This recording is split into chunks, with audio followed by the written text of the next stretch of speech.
Good morning, everybody. Welcome to the March 16th, 2023 board meeting of the SACOG Board of Directors. It's almost March 17th, so that's a good thing. Would you please join me in the Pledge of Allegiance?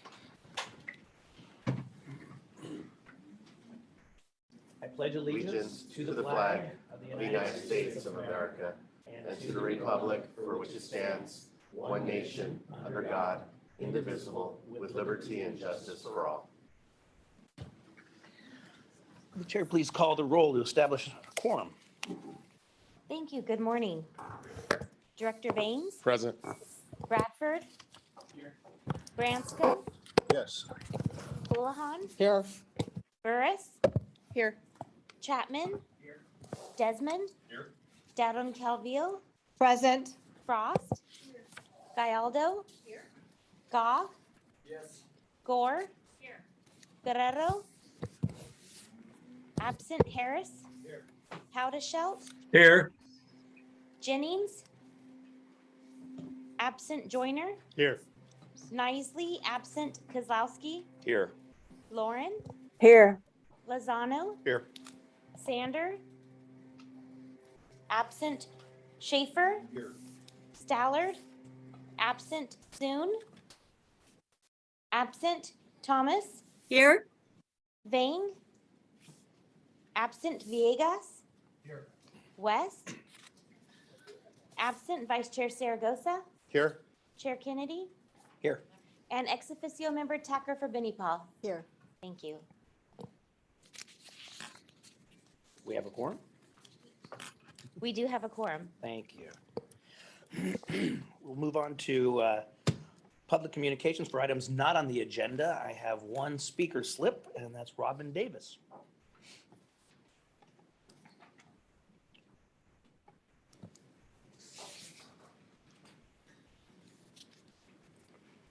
Hello. Morning. I'm Robin, and I live in my 160 square foot semi-off-grid tiny home on wheels on my undeveloped residential property in West Sacramento. I've been appealing to the West Sacramento City Council, to the West Sacramento Community Development Department, and to Sacramento Regional Sewer throughout the past 2.5 years regarding a tiny home on wheels ordinance and how to make it affordable by creating options to impact fees based on square footage.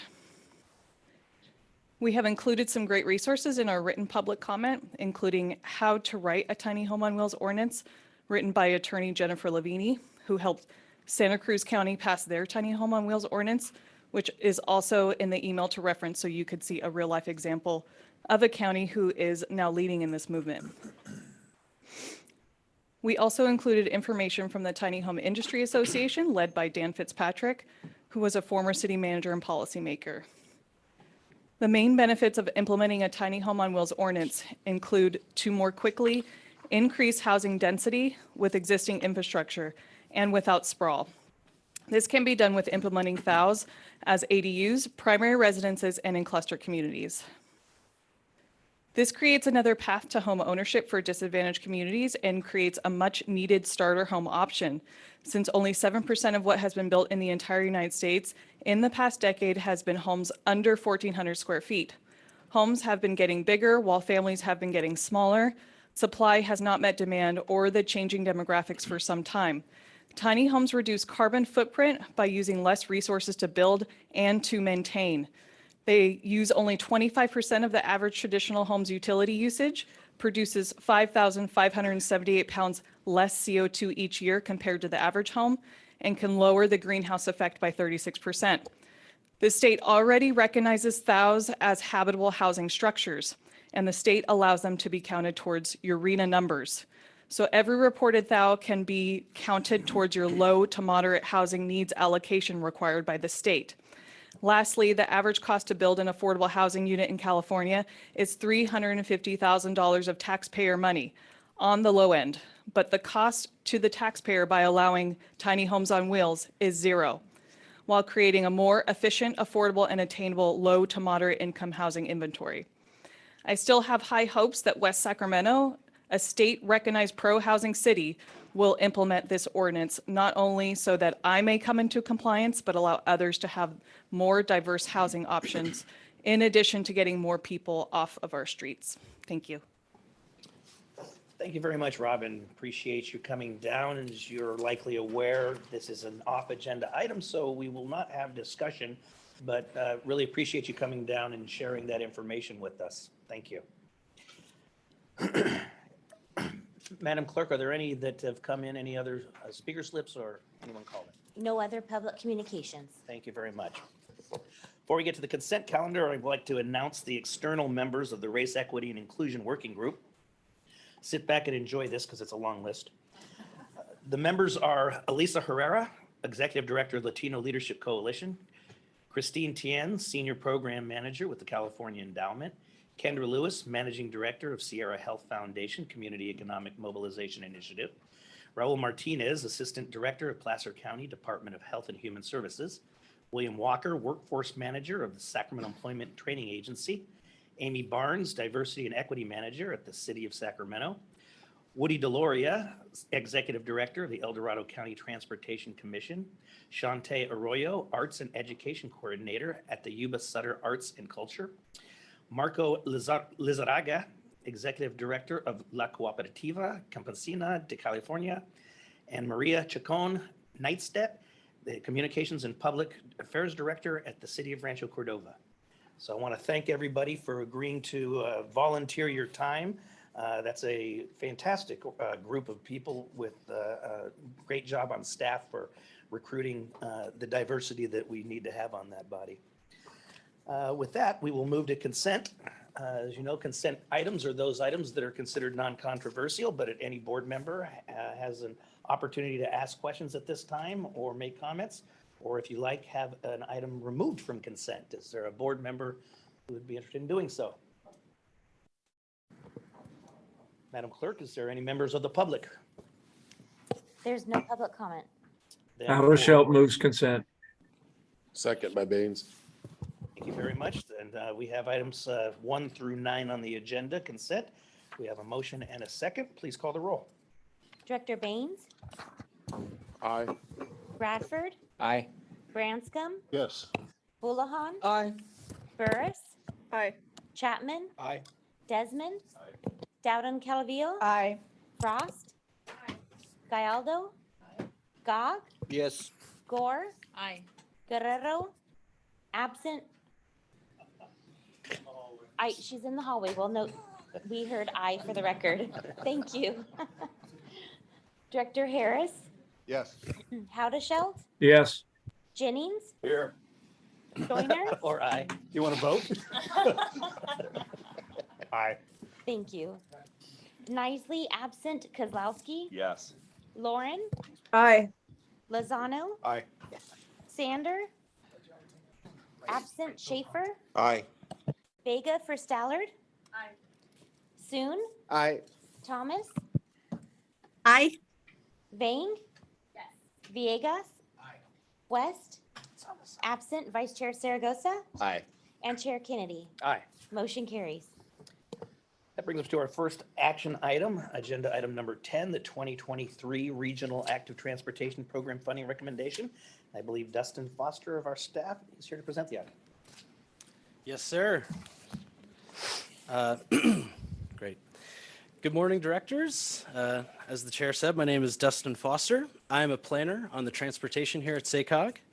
Today, staff are asking for you to approve the 2023 Regional Active Transportation Program recommendations and contingency list, authorize SACOG to transmit documents to the California Transportation Commission, or CTC, and update or add projects to SACOG's short-range transportation project list, the Metropolitan Transportation Improvement Program.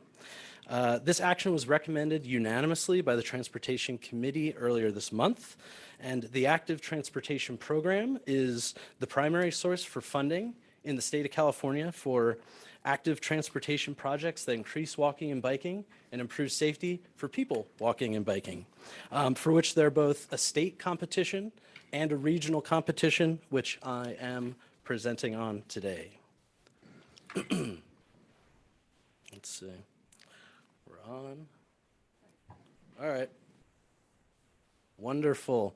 All right, so as I stated, sequential selection process. So applicants first can apply to the state ATP program, and then they are able to apply to the regional ATP program. If they're successful in the state, they're then removed from the regional program.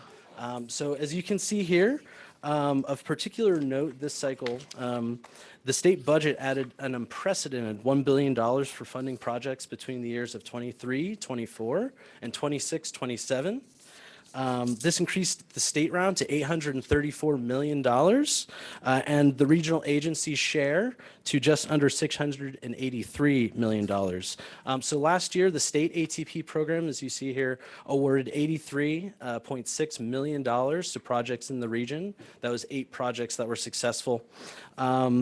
And the regional ATP program capacity is 45.5 million. So together, in total, through this program, we will see over $129 million brought into the region to transform walking and biking. The extra state and regional funds this cycle really offered applicants, a lot of applicants that actually don't apply very often because of the low amount of resources.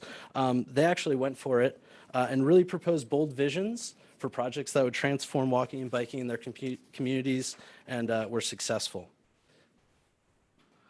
So the regional ATP call for projects, 45.5 million. This is the highest scoring, or this is the largest call in its history. It's actually 4 times the capacity of the last round. We had 25 projects competing for a total project request of 110 million. So as you can really tell, I mean, there were a lot of tough decisions. Despite this extra funding, it was still a highly competitive round. We could, despite that, we could still only award about 40% of the projects, and we couldn't even fund half of the requests for projects. So the ranked funding and contingency lists detail projects in consideration and recommended for funding. All right, can you hear me in the back now? Wonderful. All right. So this recommendation really followed a transparent process that you outlined in the framework last year. And we stayed accountable to that project because of the major pillars shown here on the screen. The process starts with the regional ATP team. That includes SACOG, but also our partners at EDCTC and PCTPA. They were involved at every step of the way supporting SACOG and the regional ATP working group. The working group included a broad range of professionals and agencies representing the entire region. This group offered their own unique lenses as they reviewed the projects and scored them and then discussed project merits with each other. That's generally where we learn the most, when we discuss and kind of hear what other folks are able to uncover. So that funding recommendation that you see there, the group scored the projects, and through the process, we had a series of meetings, and we achieved consensus on the decision to award the top 10 scoring projects, the 10th being a partial award. We're really constrained to fund projects down the list based on the request of the agencies, and really at that point where a project is on the bubble, that is the only point where we can really give a partial award. We analyzed the disadvantaged community benefit that this group of projects would offer, and it hit our goal. It was 44% of our goal. Just a little bit more detail on that. We really strive to invest a great deal of the funding in this program towards investing in underserved communities and providing a meaningful benefit to community members. This cycle, as you can see, was about 44%. It was above the state requirement. It was above the regional requirement. It doesn't hit our more aspirational goal of 60%, which we had hit in many programs in the past. However, with a total of 19.9 million invested in these communities, that's larger than any round we've had in the past. So we'll really strive for improvement in the future. But at the very least, we did hit our goals here. So some upcoming milestones. If you approve the staff recommendation today, Chair Kennedy would sign the resolution. We will move forward and share all the required materials with CTC and Caltrans for their review. We're already working with them, and we'll be meeting with them very shortly to discuss any questions they have. We are already working with our programming staff to program the projects that should be awarded today. We are already also in contact with the applicants who are unsuccessful, and we're offering an opportunity to provide feedback and debrief. So we had received requests from 5 agencies, so we're in contact with all of them to discuss. Finally, I'm just really proud to have shepherded this process through. I can confidently tell you that this recommended project list, it really will transform walking and biking in the region. It will strongly support our regional trail network. And, so I thank you all for your attention, and I will pause for questions and comments. Any questions of the board? Yes, sir. Thank you. I am on the Transportation Committee, but unfortunately, I could not attend the recent meeting where this was, as you said, unanimously approved. I do have some comments and suggestions. It's pretty obvious that the concentration of funds are where population is concentrated, and I'm certain there's good reason for that. However, I'm going to sound like a naked partisan here, but I'm not. I'm for the region. But I look at the only place Yolo County was awarded anything is right across the river from Sacramento County. Sacramento County is achieving 76.5% of all these funds, and I'm certain it's due a huge chunk. What I'm really looking at is Sutter and Yuba County. No awards for either of those counties, and granted, we are rural counties, and most of Yolo County is rural. And it might not be a great fit, but unless there is a first step for these counties, how do you get a second step in active transportation planning? And 0 is a tough base to work from. And had I been in that Transportation Committee meeting, I would have suggested a fresh look with the view to making sure that ATP 45 point something million is at least, you could have, if the proposals weren't good enough, then it should be, I would suggest, an obligation or a duty of the transportation folks here at SACOG to go to the county and say, look, what you're asking for isn't going to work, but we want you to have a first step in active transportation infrastructure for both of those counties. And 0 is a pretty damn low number, hard to work from. So this will leave those 2 counties at 0. And again, I'm going to sound like a naked partisan, but I'm not. I'm for the region. But the region includes those counties and should have included some sort of activity, even if the proposals from the counties weren't going to fit. You're the brains in transportation. Step in and give some advice on how to do it.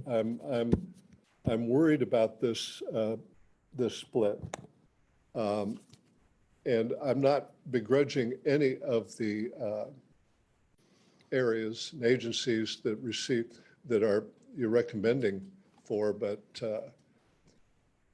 you look at the rural area of Yolo and all of Sutter, all of Yuba County, 0.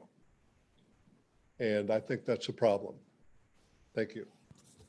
Mr. Corliss, would you like to respond? Yeah, Chair Candidate Director Branscombe, I appreciate your comments, and I think they are actually a great segue as we move forward into the 6-county funding round. The working group's going to meet today and kick off that 18 months of how do we approach things as 6 counties, right? And actually in front of you this morning, you have a 6-county funding round for active transportation. You're about to hear about a 6-county funding round for Green Means Go. So, one of the things to remember on this is especially active transportation is very competitive. That doesn't mean that small towns and rural areas actually can't compete well. And we can certainly give you all the data from previous cycles where I actually think a lot of your projects in Yuba and Sutter counties and Yolo County have done well. Even in our transportation funding round in 2020, 2021, I think Yuba County put in 2 applications and got both funded, and Marysville put in 1 application and got 1 funded. We do not and cannot do competitive funding rounds and just make sure that everybody kind of is whole, so to speak. We have to actually award these on the basis of all the criteria we use. And we promise to every project sponsor and applicant a debrief, right? The question, I think, I hope, will be, and it has been, because when we have these recommendations, we call your staff, right? We talk through, and if we haven't gotten everybody, we will offer to every single person, right? What can you do better? Why didn't the project score as well as we had hoped? How might we be more competitive in the next cycle? So I totally understand your question, your concern on zeros. I'd also say while I think from a county by county basis, you may be showing, and seeing Sacramento County do well, but these actually are some really important connections that are not entirely urban in their nature. And I want to make sure we give some other chances for board members. Very, very valid comment. This is what we're going to be working through the next couple of years, right? Is how does urban, suburban, and rural projects basically get kind of scored fairly? And if we didn't do well, why is that? And what can we do next time to do better? That's what I hear you saying.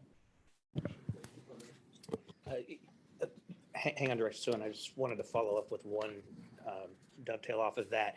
Mr. Corliss, I know that at the county, when we do competitive grants, we always bend over backwards to give comments and even coaching to those agencies that have applied who were not successful, to let them know in following years, hey, here's some of the places. I would assume that we do that. Absolutely. Yeah, absolutely. All the applicants that are unsuccessful, we offer a debrief. And I will say, just throughout the history of the program, we have seen a lot more success. I think it's very, I appreciate, focusing specifically on this program. It is a concern. However, throughout the history of the program, a lot of the rural communities have been successful in ATP, and I think it's something we can always look at in the future as well. So thank you. Chair Director Kennedy? Suen. Thank you, Chair Kennedy. Yeah, I was pretty much going to emphasize that point, Dustin. First of all, I want to appreciate the work of the committee and the various approving committees, and hopefully this board. And I see our city received the top score in this one, and this project is going to greatly help unite our community that is bifurcated by Highway 99, and this trail will connect over the freeway. But to Director Bransom's point, Director Bransom, I think every community goes through its rounds of sometimes not getting anything or getting very little, and so I just want to highlight James's explanation. I think the SACOG staff and the members of this funding committee did its very best work to rank things and score things in a regional manner on some objective metrics. And all of us here at one point in time will, seemingly get less or get more maybe than what others might think they deserve, but it's not. I think it's a tough process. I think SACOG staff has a very tough job in trying to balance the limited funds, as you saw highlighted here.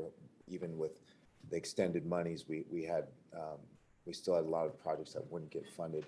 And so I guess that's just a long way to say that, rest assured, I know Marysville and Yuba and Sutter counties and Yuba City and everybody, I think gets their fair share, albeit in certain rounds we may not get as much as we would like in that particular moment. So thank you. Thank you, Director. Can I remind everybody, we're still getting used to the new systems and being here in person. When you're speaking, if you could pull the mic closer to you, it'd be easier to hear people. Yes, Director Frost. Thank you, Chair. I just wanted to also reiterate or tag on to what some of the other supervisors have said about, I completely understand your sentiment, because we've been through this over time. We've had these conversations where one county may not feel they got as much as they should have been allotted.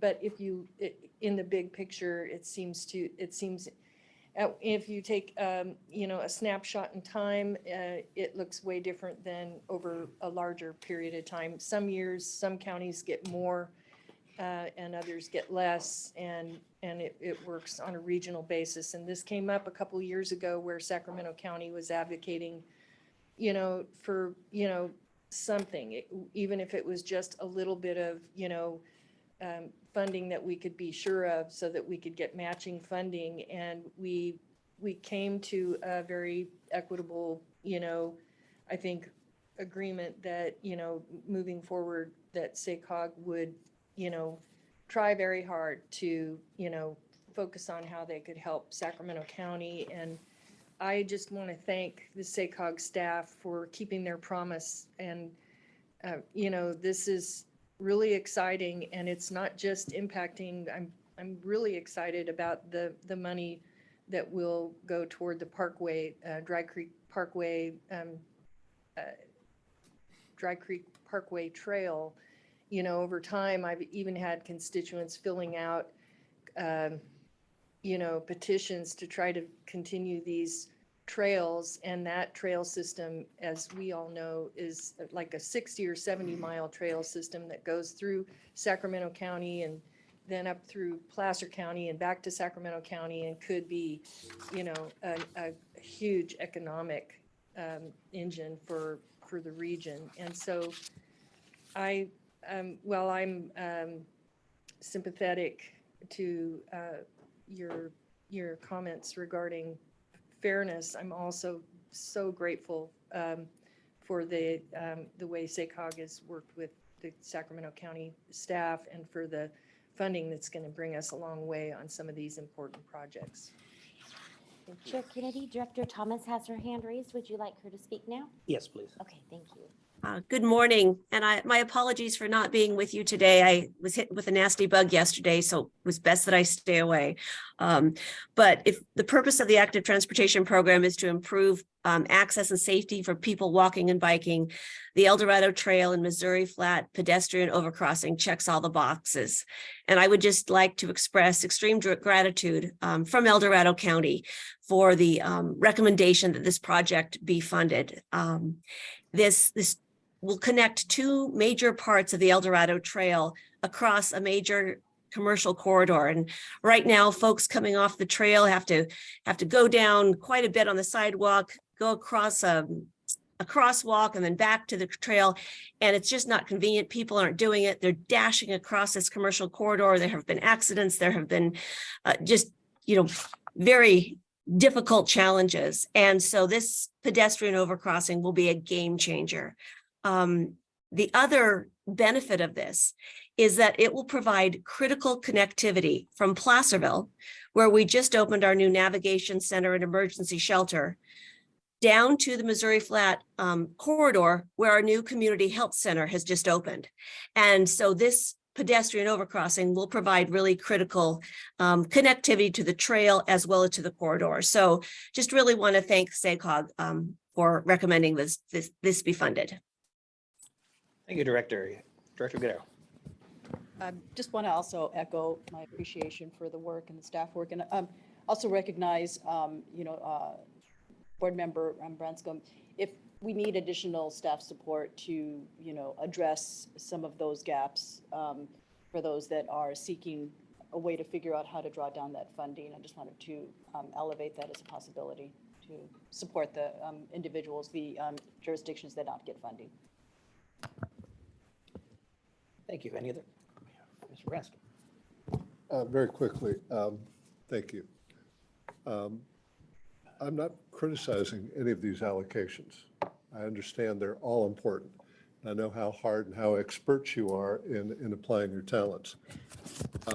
But again, you've got two communities that are, we do not have a huge concentration of population, and therefore we don't have any beginning infrastructure and might not have the problems that you're trying to address. That said, if these communities are going to be brought along in the realm of active transportation, we need to, for example, we've embraced equity as a concept of merit in many decisions. And when it comes to disadvantaged communities, and part of it's because of population, part of it's because of wealth and what have you, the helping hand would be very much appreciated.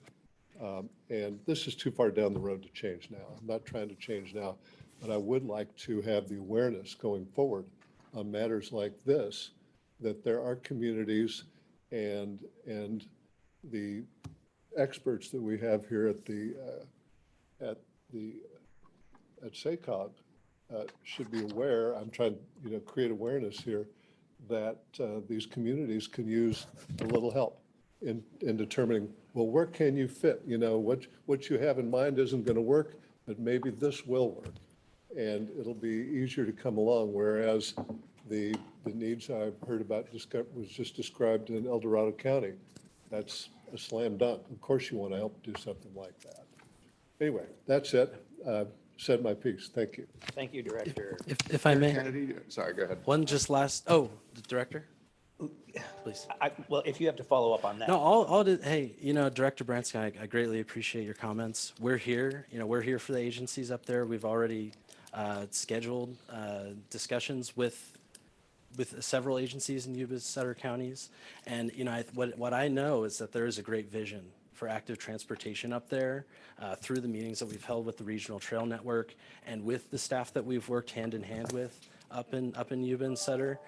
We are here to help, and we did support a bit last year, although Yuba County staff are really great at writing these active transportation program applications now, and so they spearheaded a great effort last year for the state awards.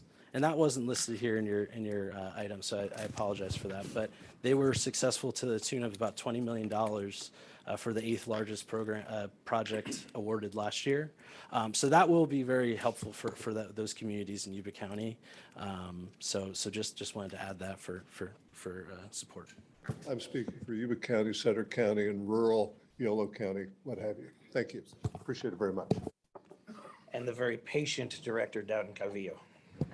Thank you. I appreciate that very much. And I appreciate this discussion here today. My point is really a technical one. And for transparency purposes, it might be advantageous in the next round that in the staff report to discuss maybe the reasons why the grants were funded or not funded. And that just provides a little additional information for us. I know that was done with the Green Means Go. And I really appreciated that because it explained to me where staff were coming from when they decided not to fund particular projects. So that would just maybe perhaps answer some questions for us and have a little bit further transparency. So that's all that I had to offer. Thank you. Thank you, Director, and I agree with you. I was going to say the same thing. I mean, as an example, the 24th Street reconfiguration project, I appreciate staff's positive can-do attitude, but it didn't get funded, but all it says is good things about it. So it'd be nice to get both sides in the future. Chair Kennedy, soon moves approval when appropriate. Second. Okay, is there any other comments? Yes, Director Gallardo. Thank you. I just wanted to jump in. Sitting with the Transportation Committee, we really did get into that detail, but I do appreciate that it would be a good idea to have that summary so everyone is aware. We did a workshop last night, and the thing we learned is there are no bad projects. It's just which had the highest priority. And so I wouldn't want anybody to think, oh, that wasn't funded because that wasn't there. It was a prioritization. And I totally understand the balance, but that's why we're all here, for the good of the region. Coming from a community that is not disadvantaged, it's much harder for me to get projects through. And I got some really great projects, but there is some priority that's in there. So I think being part of that conversation and remind ourselves, it's disappointing when we don't, but we're looking at our regional projects and what's the highest priority, not that any of these are not good projects. Thank you, Director. Director Vang. Thank you so much. I just wanted to say I really appreciate this conversation as a new board member on SACOG, and just really wanted to take this opportunity to thank staff and James and the entire SACOG team for working really hard, and the working group for working really hard to get us to this moment. I had a very similar request to my fellow colleagues, but I actually did have one technical question regarding evaluation. In the staff report under evaluation, I know that the working group members scored potential benefit to disadvantaged community with 10 points. And I noticed that that metric wasn't included in the total score. There is rationale of using those 10 points to determine which projects should be counted towards kind of our region and our state minimum in terms of investing in disadvantaged communities, but wanted to have just a better understanding why SACOG did not include those points in the total score.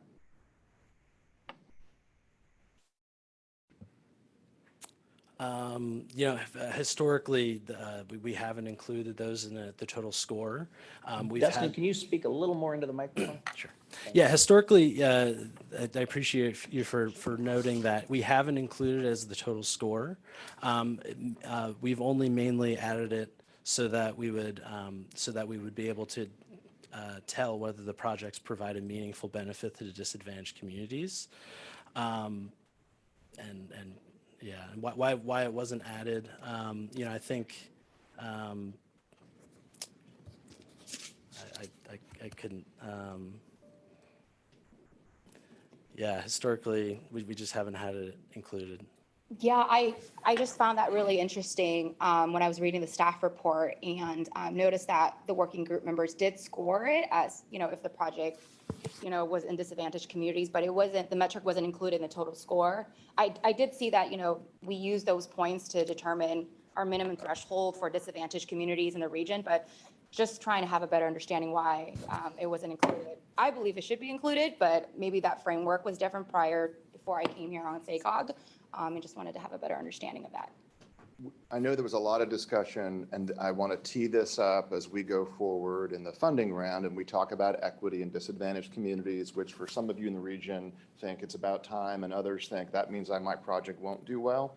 And actually looking over some of these narratives, I think it also raised questions for us, like, that's a good person who wrote a good grant and can tell a story, but where's the act, like, is that a benefit to disadvantaged communities? So I think when we get what we can do, because there's so much interest, and we're really glad with this, is give you a full debrief and a report. My understanding is we pull those scores in. This is my understanding, but I want to clarify this with our team.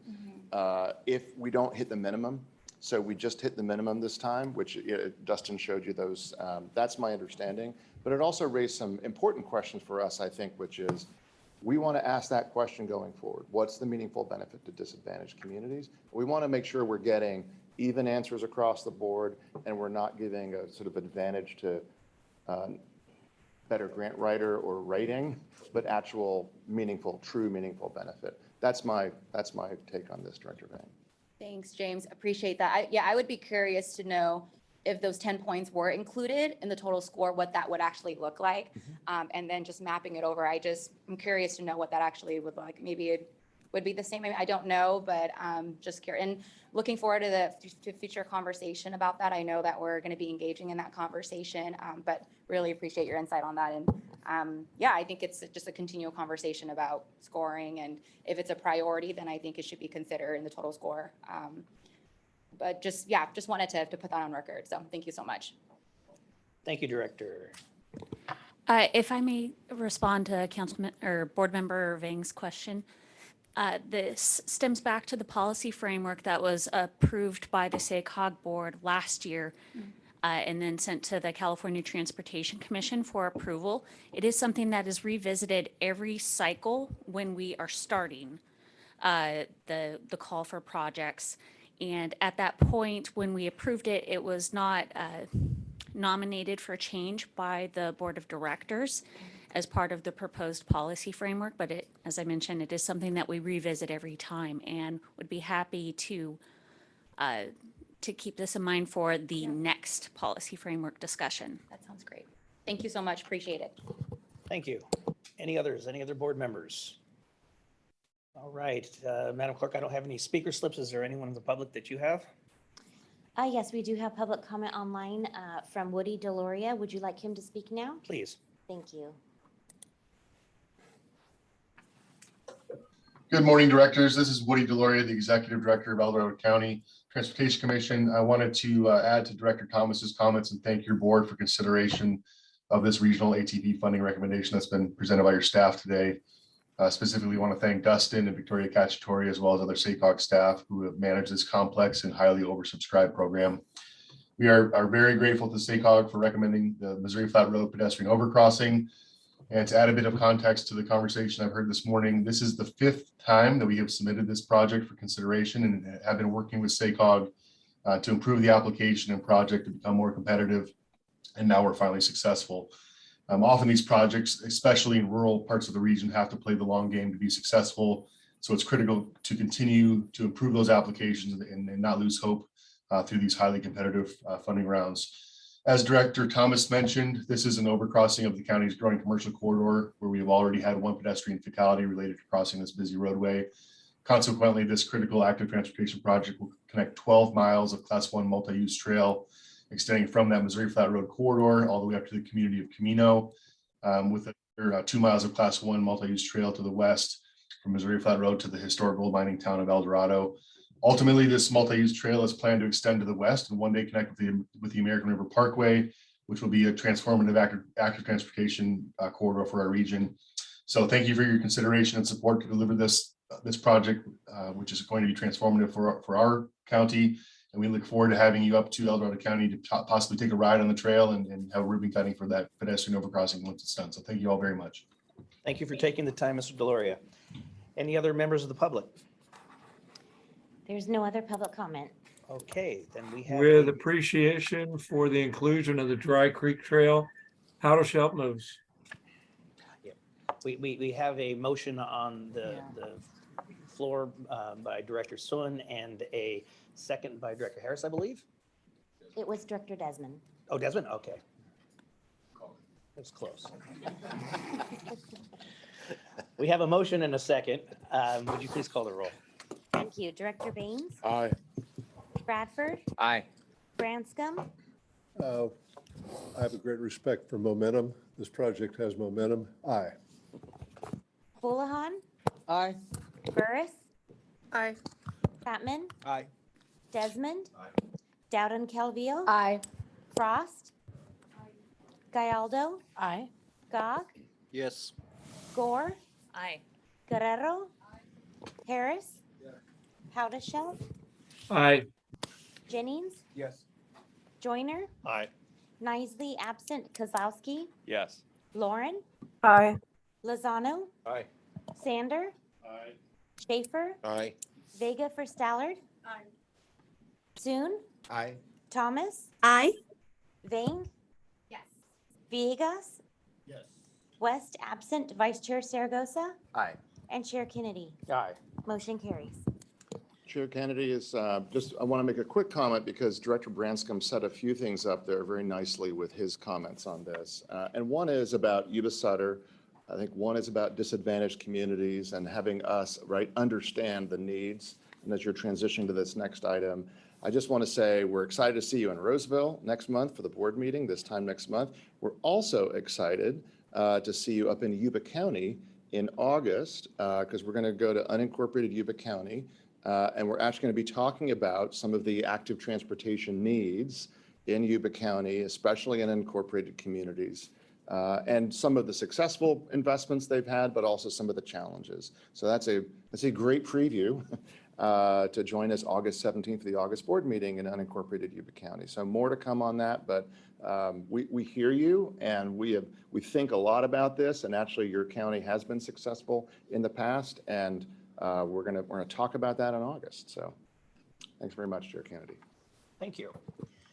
That takes us to item number 11, Green Means Go funding recommendations. Garrett Ballard Rosa, our staff, is here. Well, great, and let me know the volume.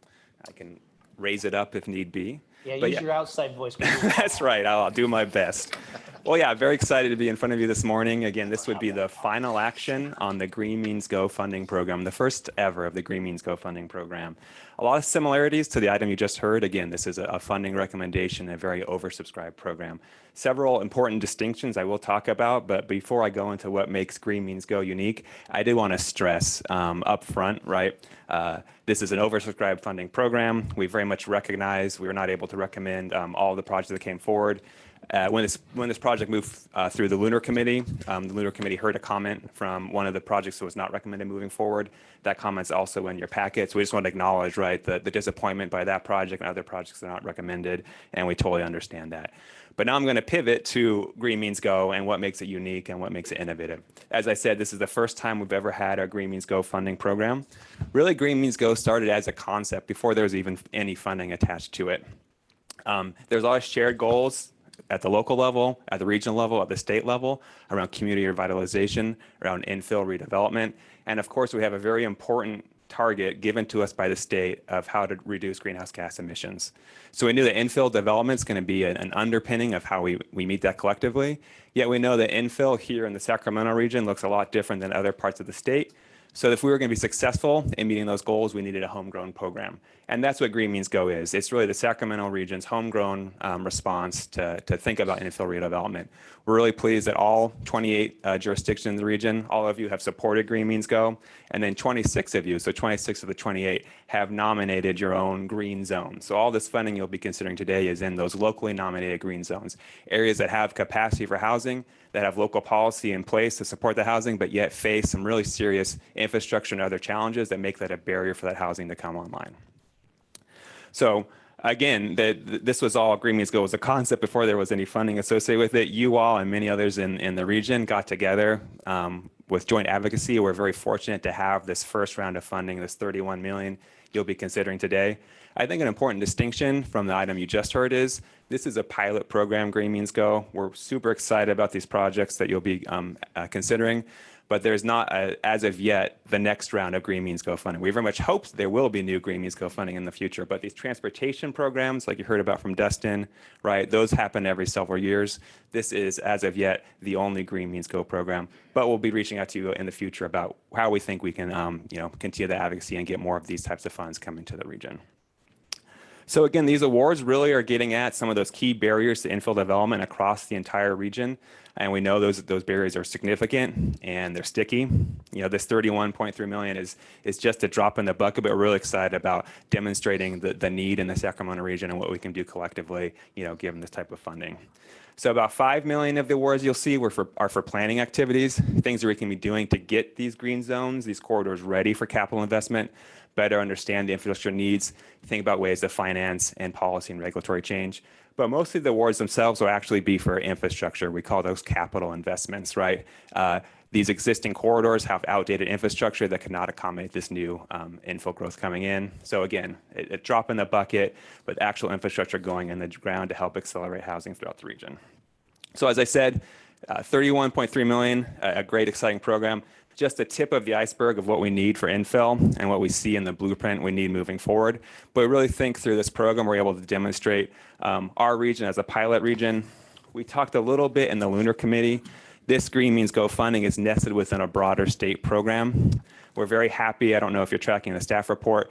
We needed approval from HCD, Housing and Community Development. Since the staff report was written, we have that approval. So we're very excited about that. So if the board would take that action today, we'd be able to move forward with these projects. And we will be the first in the state, or we're neck and neck with Tahoe. So it's who gets it signed first, but either us or Tahoe will be the first in the state, right, of using these funds and getting them out to the community. So we're really proud about that. I think it's a testament as well to all the work you have done as this board and all the partners throughout the region to lay the groundwork for Green Means Go. Again, we're very far out in advance of especially the big coastal regions on this. So again, $31.3 million Green Means Go funding, and if the board were to act, since we have the approval from the state, we'd then be able to move forward with these projects. Short and sweet, but James, I don't know if you want anything to add before we go to questions. I think you covered it. All right, thank you very much, and let Tahoe know that you're in our sights. Are there any other members? Yes, Director. Thank you. I just first want to move this item and also thank the staff for all the advocacy work. Can you hear me? Oh, sorry. Thank the staff for all the advocacy work and all the planning in advance to that and working with West Sacramento to be able to achieve where we're at today. We're very grateful for this. Thank you so much. Yes, Director. Yes, thank you very much. I too wanted to express my gratitude. As a new member on the board, I wasn't involved in the development of this program, but I'm very grateful for it. I think it is a very a great initiative and really appreciate the recommendation for funding for the city of Auburn. This will really help us immensely, and I'm ready to help whenever you need it to get that additional funding on the state level so we can make this a sustainable funded program, because I think it's really needed and very grateful for it. So great job to everyone. Thank you. Thank you, Director. Vice Chair Saragosa. Thank you, Mr. Chair.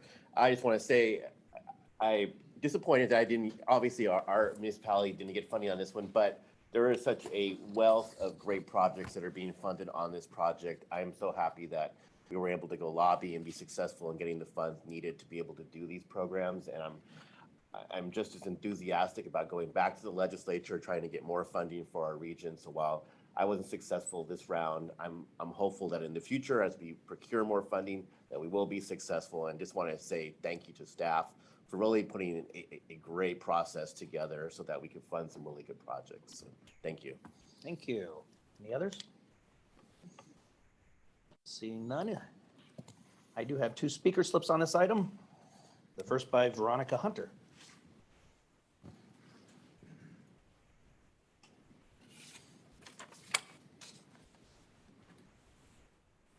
Hi there, my name is Veronica Hunter, and I've dedicated my career to helping Sacramento residents with their housing needs, with my main focus being in my hometown of Citrus Heights.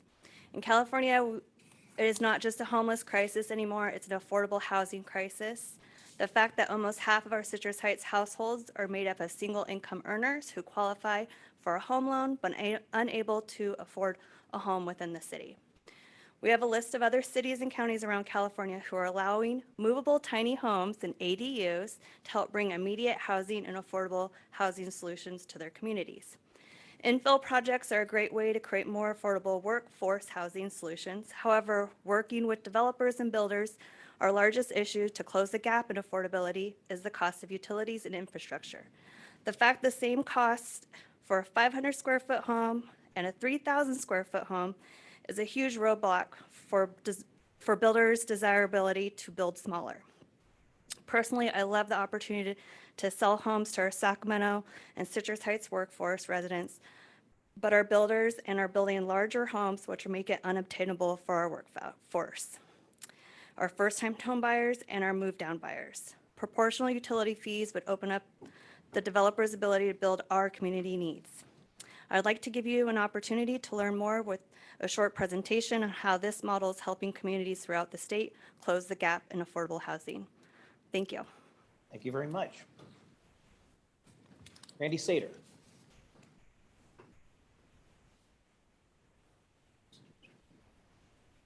I'll follow Garrett's lead and pick up the microphone, I guess. I'm Randy Sater with Stonebridge Properties. Just wanted to take this opportunity to acknowledge the diligent and conscientious work of your staff. I thought that, they really worked hard on this project as a key project that was initiated this year. And also express our gratitude for being included on the list of projects to be funded. We're part of the Lavender Heights Water Infrastructure Expansion Area in Sacramento. And with this project, it really provides the opportunity to unlock about 900 units. And so we're very grateful to be included as part of the list, and thank you. Thank you, Mr. Sater. Director Frost, did you have any? No? Okay. Okay, thank you. Are there any other public comments, Madam Clerk? Yes, there is. We did receive written public comment. Would you like me to go ahead and read that now? Please do. Thank you. It's from Stephen Walton. He states, I want to express my support for approving these recommendations, highlighting the much needed funding to improve the aging infrastructure on Del Paso Boulevard in Old North Sacramento. That concludes his public comment. Thank you. We have a motion at this time. Chair, I think you already have a motion. I'll second. Okay, thank you very much. And Mr. Joyner seconds. Okay. Then we'll please call the roll. Thank you, Director Baines. I'd recuse myself. Bradford, Aye. Branscombe, Yes. Houlihan. Aye. Burris, Aye. Chapman, Desmond. Dowden Calvillo. Aye. Frost, Aye. Gallardo, Aye. Gog, Yes. Gore, Aye. Guerrero, Harris, Yes. Haudashelt. Yes. Thank you. Jennings, Yes. Joyner, Aye. Nisley absent, Kozlowski, Yes. Lauren, Aye. Lozano, Aye. Sander, Aye. Schaefer, Aye. Vega for Stallard, Soon, Aye. Thomas, Aye. Vang, Villegas, West absent, Vice Chair Saragosa, Aye. and Chair Kennedy. Aye. Motion carries. Chair candidate, can I just say, just appreciate the words of thanks and the comments on the board members, but also if you're new here, I do want to just thank everybody on the board who put so much time and effort. If I start naming you all, I'll probably forget some people, but if you remember Director Sander, we began this long ago, Green Means Go, and trying to get funding, and it seemed like a very steep uphill climb. You all participated, you weighed in, you came to press conferences on really freezing cold January days, you were on webinars, you walked the halls of the state capitol. Every single jurisdiction in this region by resolution supports Green Means Go. And 26 of 28 of you have taken the action to adopt green zones. This is a locally driven program to meet state climate and housing targets. And this is our way that we achieve in part, in a big part, our 19% greenhouse gas reduction target, but translated, right, into terms that on the ground you all may call economic development. And that's the role of this group and this body and this agency. So I just want to thank you for all your work and your hard work that you all have put in. And obviously, if we're going to continue this and make it more than a pilot program, we're going to ask you to do a lot more in the months and years ahead. So thanks to all of you. Thank you, Mr. Corliss, and I think I can speak on behalf of the board to thank staff also for all of the work that went into this process over the years and this particular process. With that, our next agenda item is our workshop, tolling and update on the YOLO 80 Managed Lanes Project. Christina Svensk, kicking off the presentation, and we'll introduce our speaker. Hi, good morning. Just want to reintroduce myself. There's a lot of new faces here. I'm Christina Spence, Director of Transportation here at SACOG. It's been a while since we've brought any information in front of you all for managed lanes projects in our region. Thanks, sorry. But as many projects continue to develop and advance, we wanted to provide a quick update on one project that's sort of the most mature in our region, and that's the YOLO 80 Managed Lanes Project. This is the first one out the gate, so to speak, around here, and has been awarded some significant funding through the federal infra program to the tune of $86 million. And it continues to seek funding both from federal and state sources to fill that gap. The project is a partnership between Caltrans District 3 and YOLO Transportation District, and it's to develop a managed lane strategy essentially for a 17-mile segment from the Solano County line through the YOLO County. More than just tolling or managed lanes, the project brings a multimodal approach with transit, bicycle and pedestrian infrastructure, and technology improvements that will help make things operate more efficiently. So in addition to this, though, and there's some history and a presentation that Autumn Bernstein had given to our Transportation Committee, we also wanted to, through the workshop today that you're going to see here, wanted to bring a broader perspective and discussion about managed lanes, tolling, express lanes, just so that as we, continue to work through the blueprint process, the past MTP SCS that is current right now includes tolling and pricing concepts within that. And that's something we're going to continue to explore through the blueprint as well. But more than just that, as we start to talk about project prioritization and future funding round programs, these are all things that are going to come up and provide some context. So with that, I'm pleased to introduce Chadi Chazbak, who's joining us here from Kimley Horn, and Nick Donahue from Transportation and Infrastructure Strategies. Chadi is going to be speaking about some California examples and projects and some technical perspective surrounding this topic. And Nick is going to be bringing more of a policy perspective and some outside California examples of these types of projects. So I'm going to turn it over to Chadi and Nick. Good morning, Chair and board members. Pleasure to be here this morning, and thank you, SACOG staff, for the opportunity to present. My name is Shadi Shazbek. I'm with Kimley Horn. We're a transportation consulting firm working in the transportation space and particularly in tolling. If you can go to the next slide, please.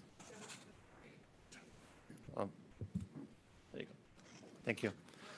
So the presentation today with my co-presenter Nick here is going to focus on just general definition of tolling, why we consider tolling projects, some examples from what we've learned so far from California examples up and down the state. Then Nick is going to bring in some other states' experience in Virginia and Washington State, and then going to wrap with some discussions around tolling policies and things to consider as you embark on this journey of establishing tolling authorities and deciding on some tolling policies. So with that, express lanes definition is they're called express lanes or high occupancy toll lanes or a price managed lane, varying terms for the same type of projects. The idea is to use pricing to manage the use of one or more lanes on the corridor in order to manage the demand and provide a more reliable travel time for the users in the corridor.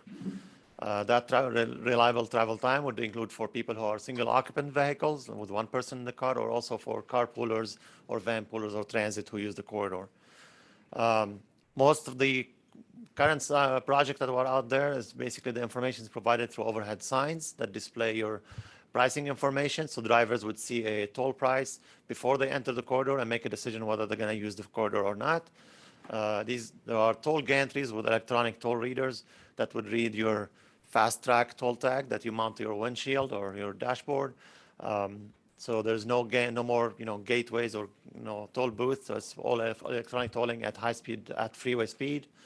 Pricing could be static or dynamic. What we mean by that is you could be fixed price for the entire trip, or it could be like, for example, Highway 91 down State Route 91 down in Orange County, or dynamic where the pricing would vary by time of day or by every 6 minutes or every 10 minutes, and it could vary also by length of the corridor. Technology is available today to read license plates and toll tags to allow smooth operation. So like I said, no more needs for gates or toll booth anymore. You could do that at the high speed, at freeway speed. So why do we consider tolling projects? We consider tolling projects because ability to manage the lanes more efficiently. If you have no pricing, the lane is going to be used by everybody, but you have no way to control the demand on the lane.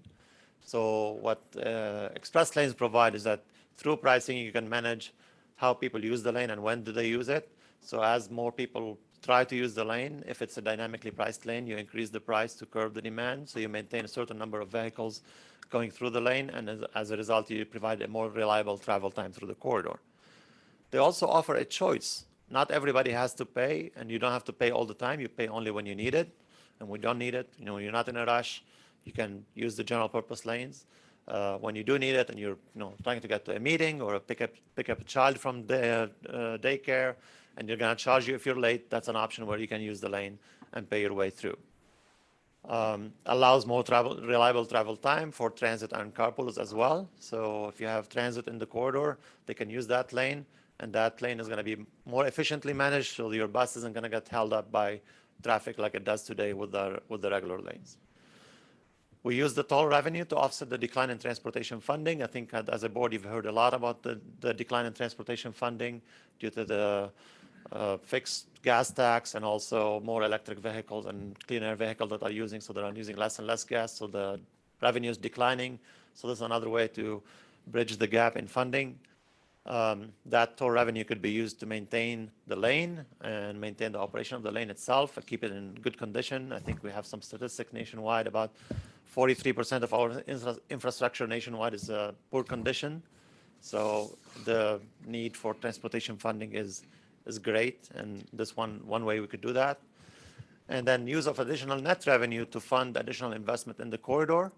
And those investments could be in projects other than the highway. It could be transit, multimodal, demand management strategies, benefit to the local. And we're going to share with you some examples today from what's happening in, for example, in the LA basin, with the Los Angeles Express lanes. Also, these express lanes are not new anymore.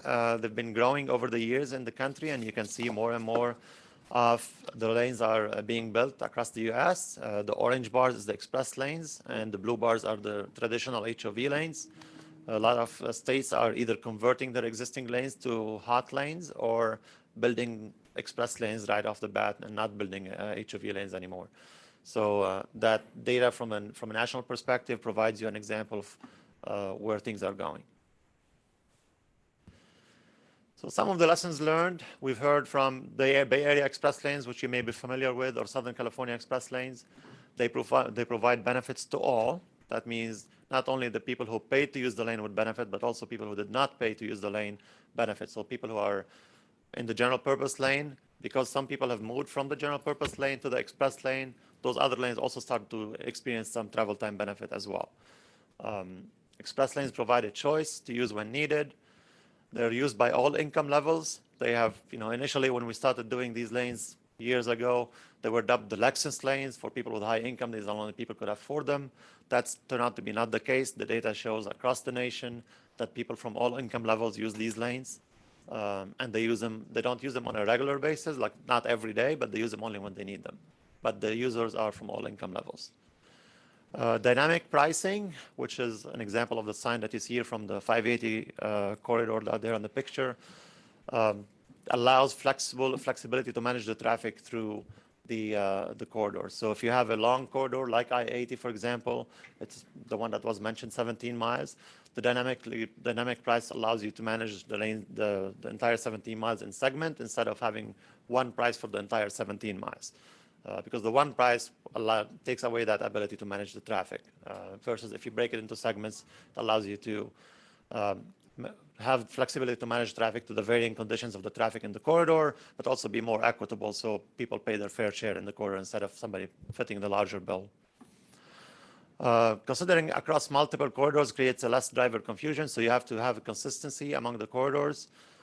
Generally speaking, we try to keep them all in have the same look and feel, so the drivers doesn't get confused between how do I use lane on 80 or on 50 or 99, or Bay Area you have 680 and 580, and so try to keep them consistent.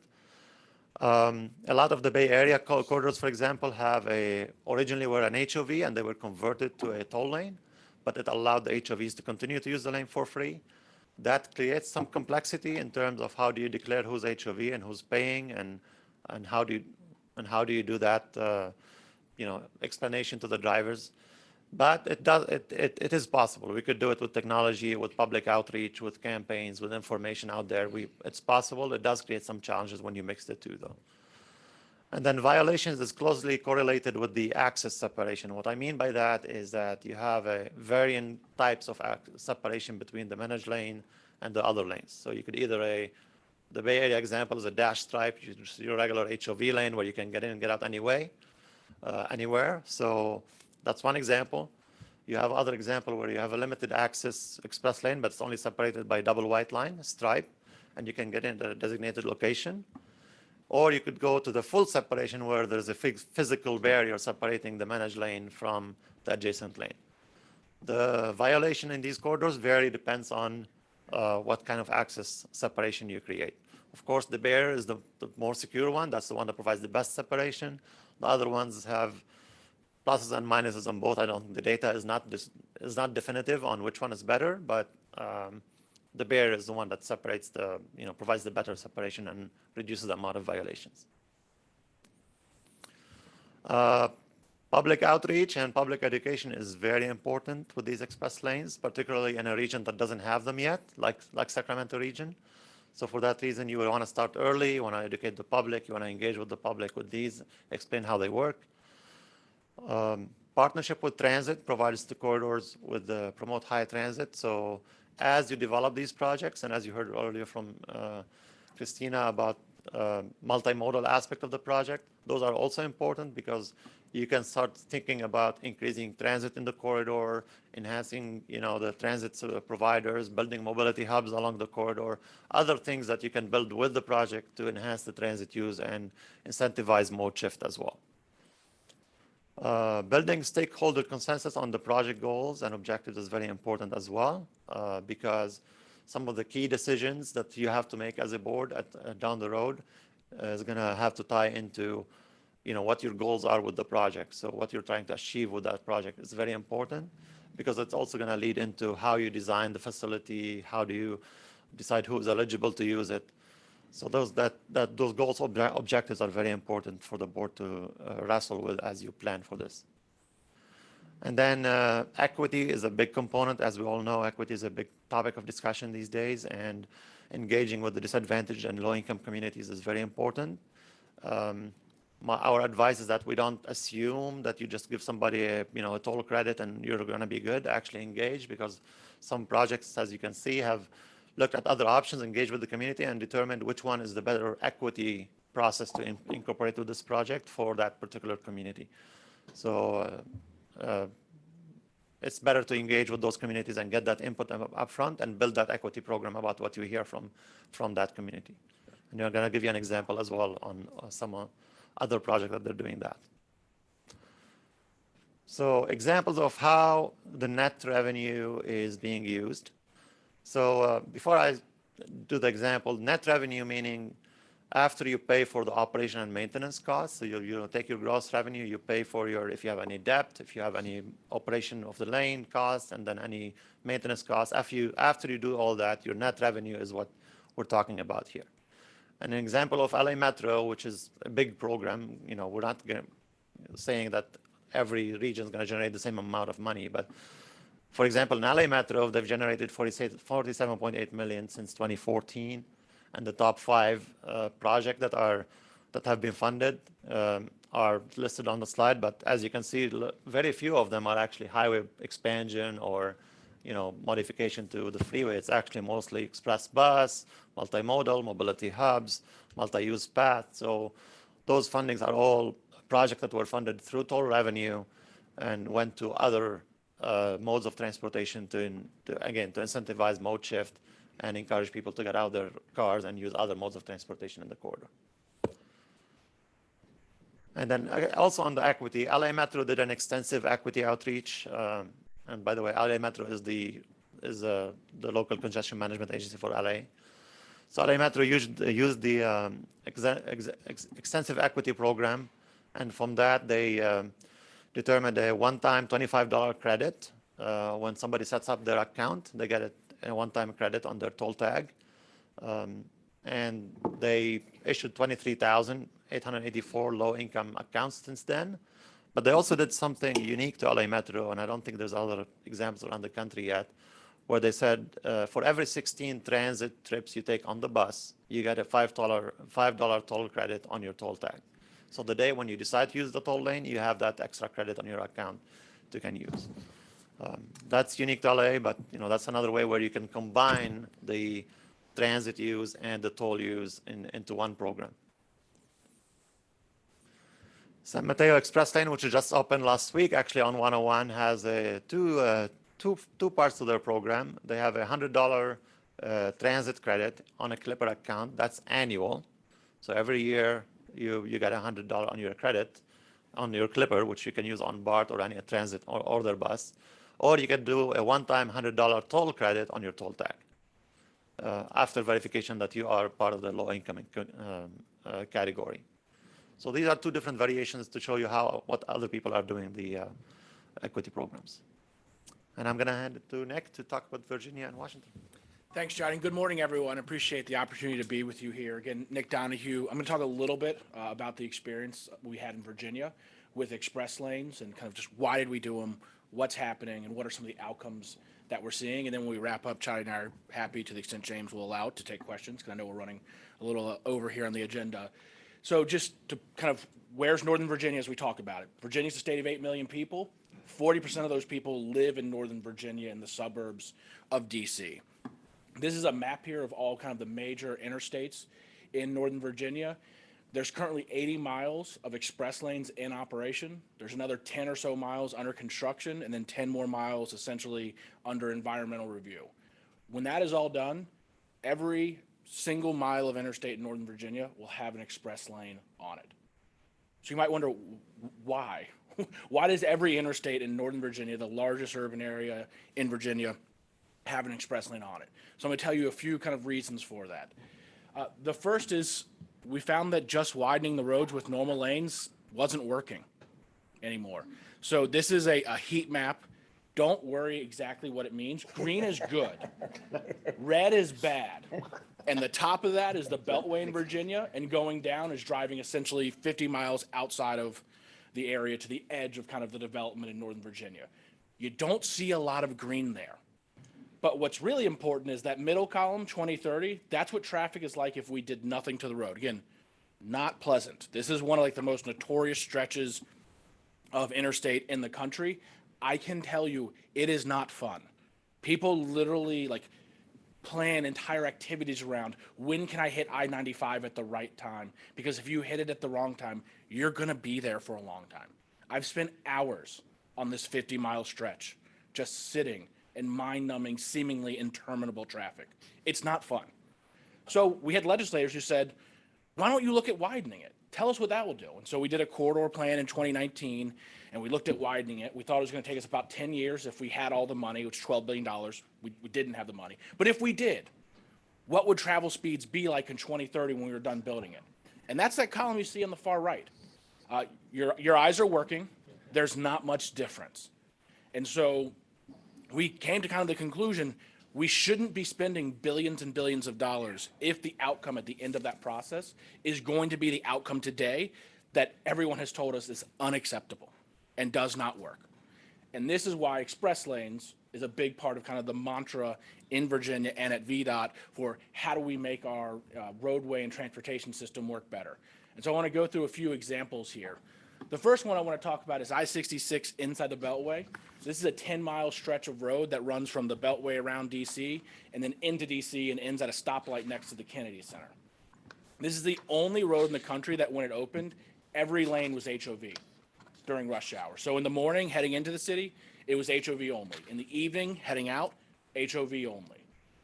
At the same time, though, it was very degraded. So we had degradation issues. We weren't meeting federal performance standards. Carpoolers were sitting in traffic, a whole host of things. We went through a very, very loud and robust public engagement process that ultimately resulted in us, after several years, converting the road from an HOV facility into a hot lane and expanding the hours under which those restrictions applied by about 60%.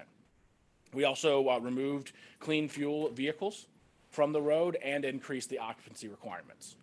We did nothing else to the road. I want to stress that before I go to the next slide. That was what we did.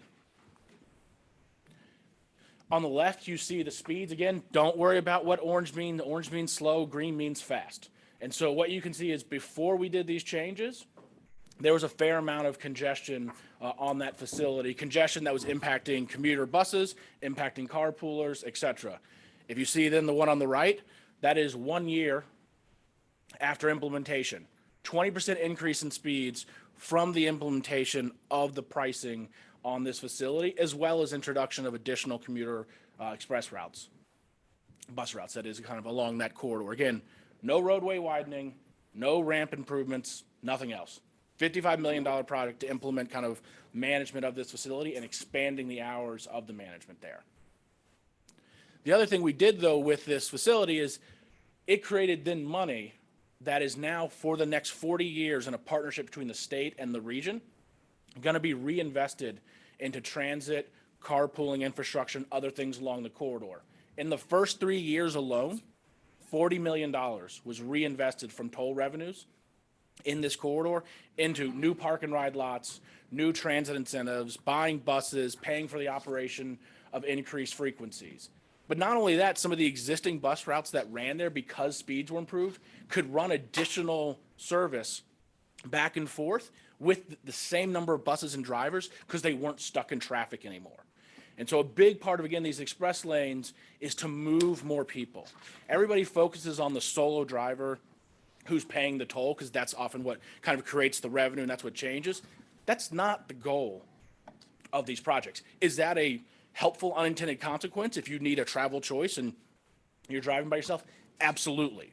But the real goal is to actually move more people through this corridor and to create incentives for people to carpool and ride the bus. Because if we're being candid, going to pick up passengers or wait for the bus adds time to a trip. How do we make that trip faster? And express lanes can help make that trip faster. On the 95 corridor, we're seeing this work. So what you see here is a chart that compares the person throughput during the morning rush hour of the normal lanes or general purpose lanes, pick your poison, same thing. And then next to that, you see the person throughput of the express lanes. There's about 17,000 people during the 4-hour morning rush period that are moving on the normal lanes. There's 30,000 people moving through the express lanes in the morning. The other thing that this chart doesn't show is there's 4 normal lanes and only 3 express lanes. So if you think about that, we're moving almost twice as many people and less real estate through the express lanes. And what you can see there is, yes, there are toll payers. There's less solo drivers in the express lanes than there are on the general purpose lanes. That light blue, that is the carpooling. There are a ton of carpools. There's 12,000 carpoolers a day using that corridor during this morning rush hour. And then you have bus riders and van poolers using this corridor. So we are moving more people and actually on a per lane basis, more vehicles on the express lanes than we are in the general purpose lanes on the 95 corridor. And so if you think about that, I'm not overly familiar with your region. I'm not going to pretend to be, but in Virginia, we are running out of room to widen roads. But we want to keep growing, and we're going to keep growing because we're going to beat Maryland, because we're better than Maryland. And so we're projected to grow 20. We're better than Tahoe. Absolutely. I agree with that too. Whoever Tahoe, I'm joking. So the region's currently like 3.1 million people, and please don't look that up. I'm sure I'm slightly wrong, but you get the sense. It's supposed to grow by like 20% over the next 15 to 20 years. That's 600,000 people. What are we going to do to accommodate those people if we don't have the space to widen these roads? And so this is, again, a key strategy to help allow Virginia to beat Maryland, keep growing, and do so in a way where people can get around this highly congested and growing region. But the express lanes don't just automatically move more people. It's an effort. You got to think about it and to do the things to make that work. So I want to talk a little bit about I-66 outside the Beltway. This is the public-private partnership that just opened late last year.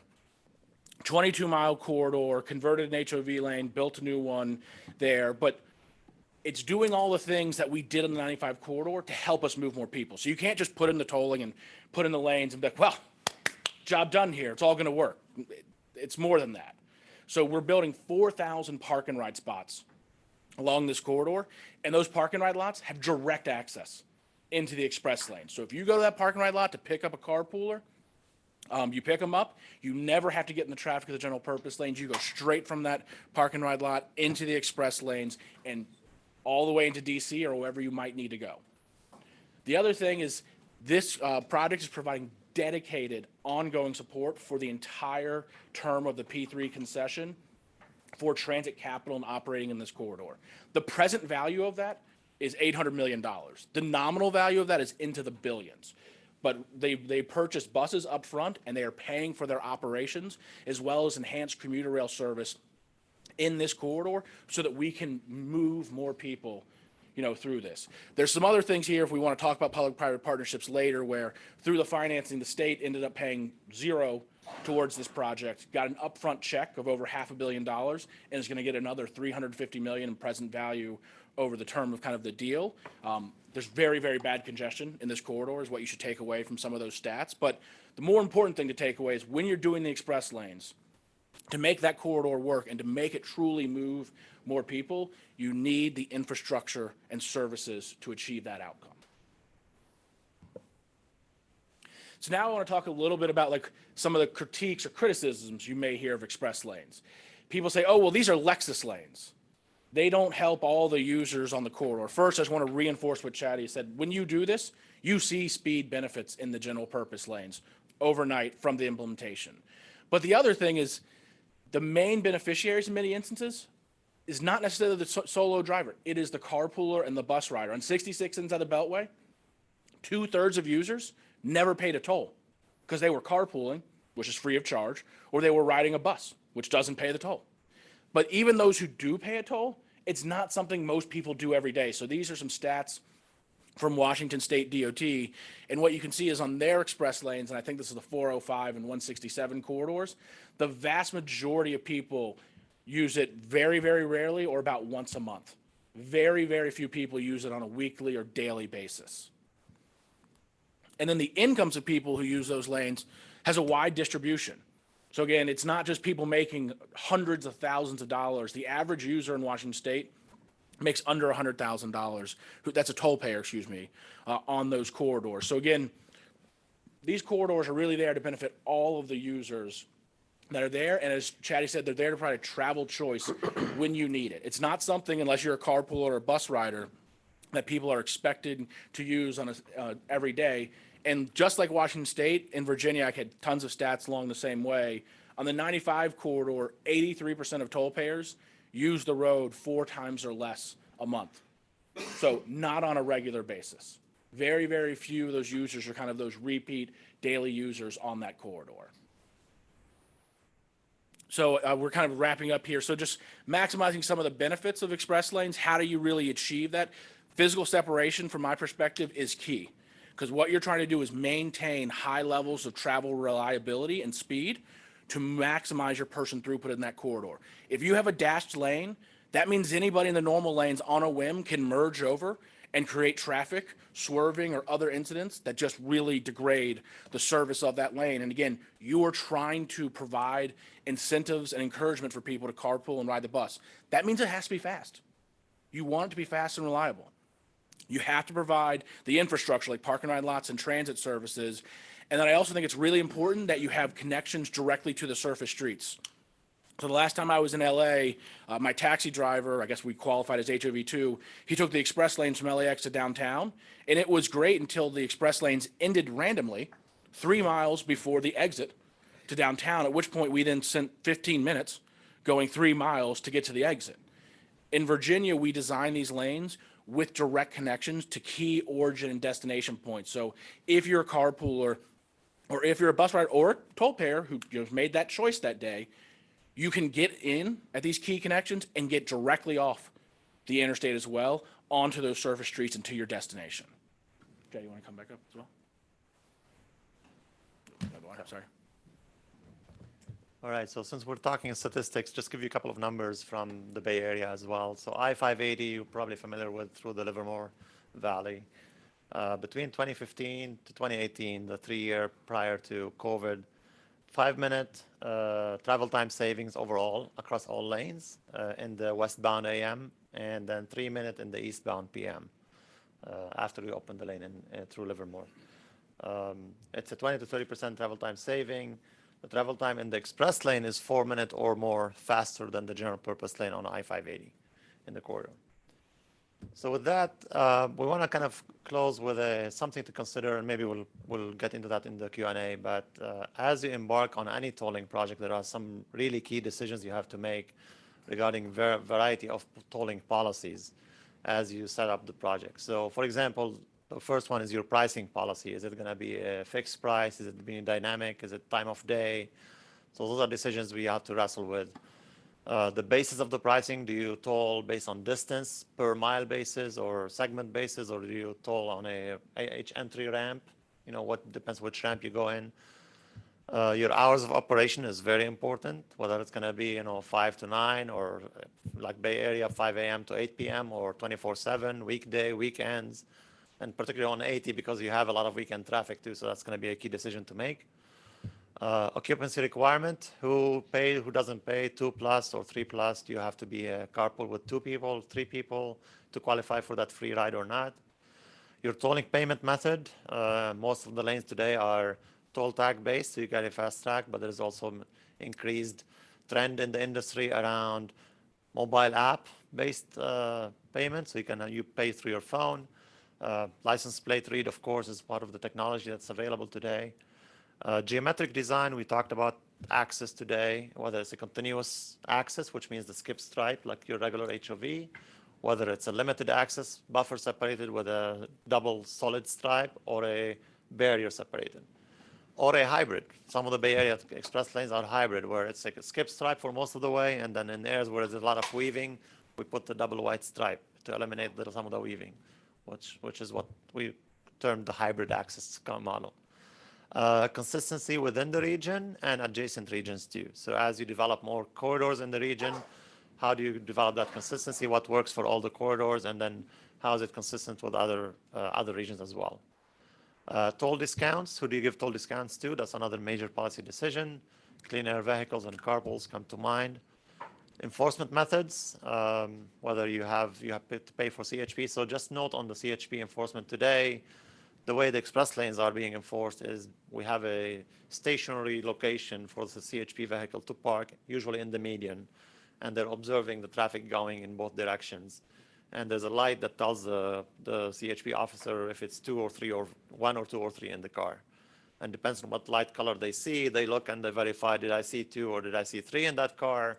And then if the light says there's only 1 or there's 2, but there's only 1, they'll chase that vehicle down and they pull them over and they verify that it's only 1. Most of the time, they end up there's a child in the back seat that they didn't see, or some tinted windows, whatever. But that's how we enforce it today. But there's a lot of effort in the technology space to go to a camera-based enforcement or mobile app-based enforcement. Equity, as we talked today about the equity piece, that's another major policy decision. And then revenue reinvestment is another key. How do you reinvest the net revenue that comes out of these lanes, and who gets that money? So when you consider all these tolling policies, always got to think about the governance structure, which I think Christina talked about earlier. There's work being done in the region. What's the governance structure for these lanes so you can ensure that there is a consistency across?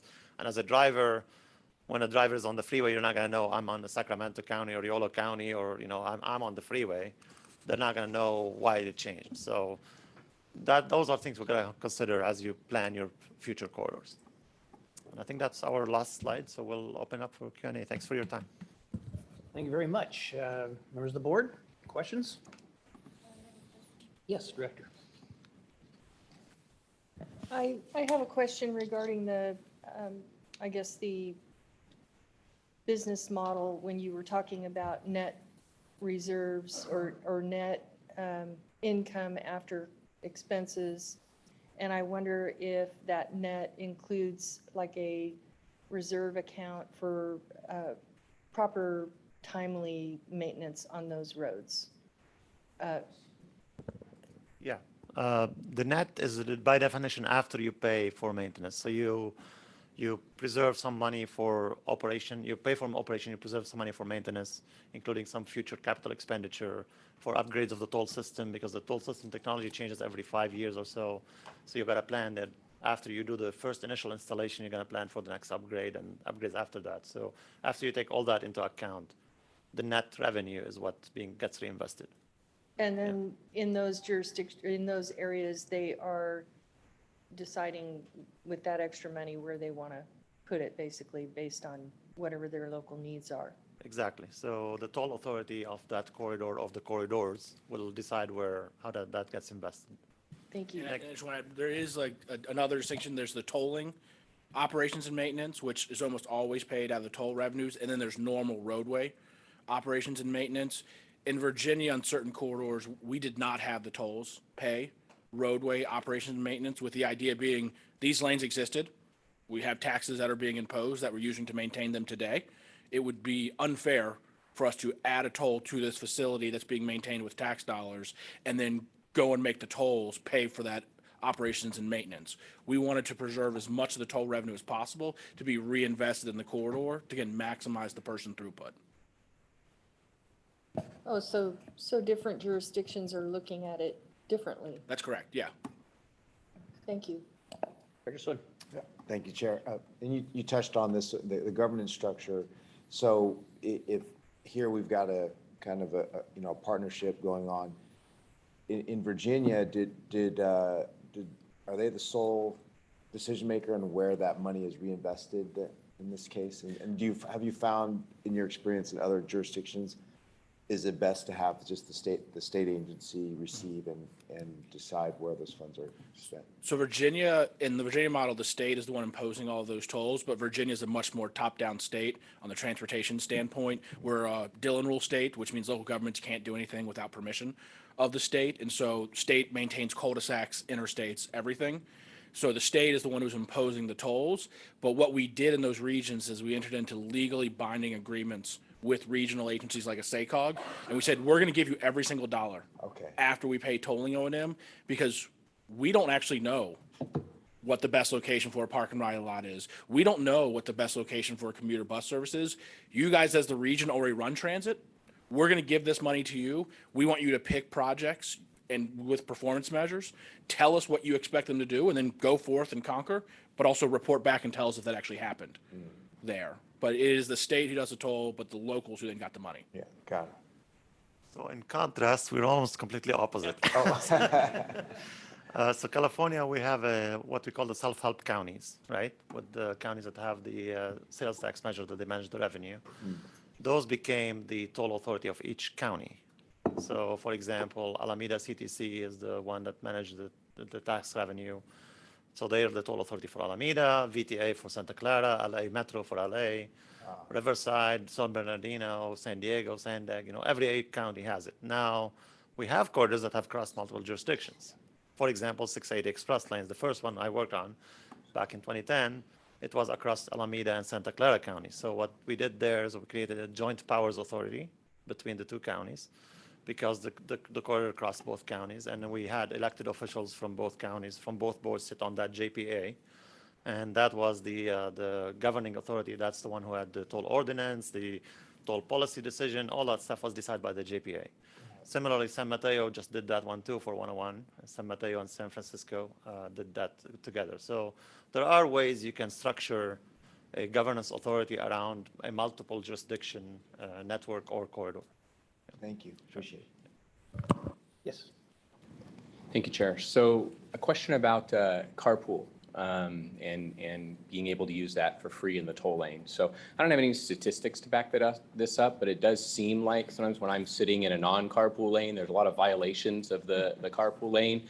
So assuming that is also a potential case in this situation, first of all, how does the system know whether or not it should be charging you or not? Is it you pre-register as a carpool or something like that, and then it knows your tag or your license plate number? And depending on how it should know, do you see still a lot of violations of that? And does that potentially impact the flow in the lane because of the amount of violations?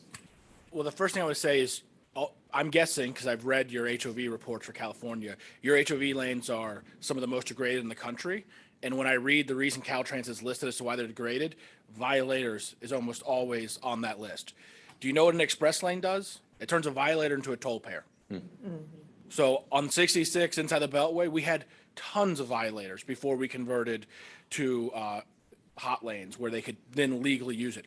I don't know if it's the same people using it, but it's a similar number of solo drivers using it. It's just now they're choosing to pay a toll and legally in the road, and then those toll revenues are getting reinvested in the corridor.